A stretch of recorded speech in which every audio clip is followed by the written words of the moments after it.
আজকে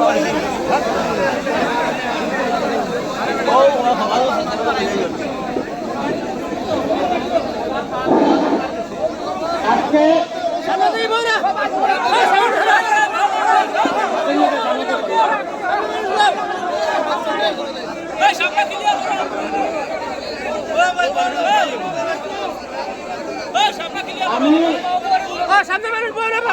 মাঠ বন্ধ হবে না কেন বাদ দেই মাঠ বন্ধ যদি হবে না কেন মাঠ তো না যাইব নি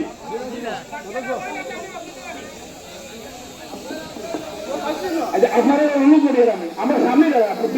যারা আমরা ওইখানে উপহার আছে তারা যাব আমরা একটু কিছু করি আপনারা একটু কিছু করুন প্লিজ অনুরোধ আমরা এই সমর্থন হোক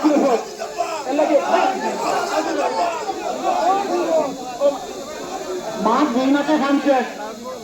আমি 2011 বুট খেলাইছিলাম না তারপরে আমি বুট খেলার ইচ্ছা আসিল না কারণ দক্ষিণ করিমগঞ্জের 24,000 মানুষের কাছে আমি 2011 কথা দিছিলাম নির্বাচন হারি বা জিতি আমি দক্ষিণ করিমগঞ্জের মানুষের সুখে দুঃখে আমি তাহম ইনশাল্লাহ আমি থাকছি। এইবার একটা পরিস্থিতিতে আমার শ্রদ্ধেয় দাদা দক্ষিণ করিমগঞ্জের মাননীয় বিধায়ক শেখ আহমেদ সাহেব যখন অফিস করিয়া এবং উত্তর করিমগঞ্জ থাকিয়া প্রায় 9টা গাঁও পঞ্চায়েত দক্ষিণ করিমগঞ্জের লোকে যুক্ত হয়েছে ওয়ার পরিপ্রেক্ষিতে যখন কিছু বুদ্ধিজীবী মানুষে আমার চাপাইলা যে দক্ষিণ করিমগঞ্জ বিধায়ক কি হয়েছে আমরা বুট দিবার জায়গা নাই আপনার নির্বাচন খেলাইবা বিভিন্ন আলোচনার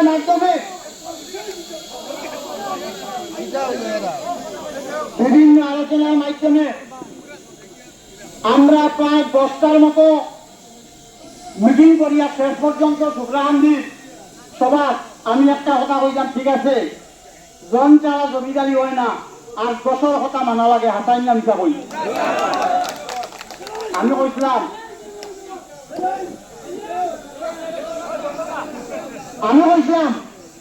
যে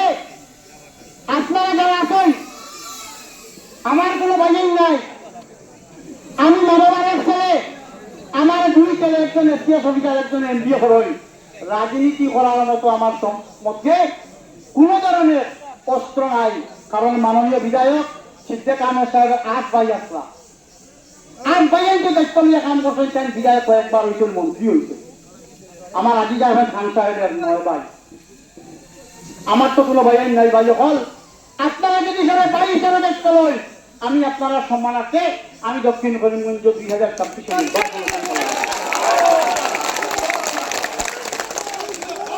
আপনারা আমার প্রতিশ্রুতি দিছিলা আপনারা আমার কইছিলা যে আমরা একজন ভাইয়া হিসাবে সশক্ত বিন্দু আমরা লগে কামু এবং আপনারা আমার দায়িত্ব দিছিলা যে যেহেতু সরকার অসম গণপরিষদে বিজেপির মিত্রজোটর যদি আপনার টিকিট আনই আপনার দায়িত্ব টিকিট আনা বুট খেলাইবার দায়িত্ব আমরা আমি আপনার কথা রাখছি অসম গণপরিষদ মিত্রজোটর আজকে প্রার্থী আমার দল করছে এখন নির্বাচন খেলার দায়িত্ব কার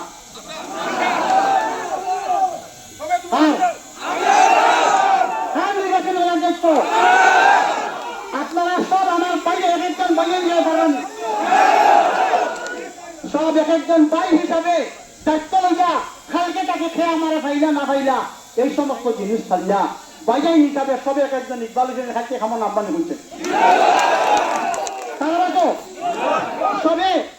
এখানে যারা মুসলিম ভাই যখন আসেন আমরা সবে আল্লাহর হুকুম হইয়া খাওয়া লাগবো খাইতে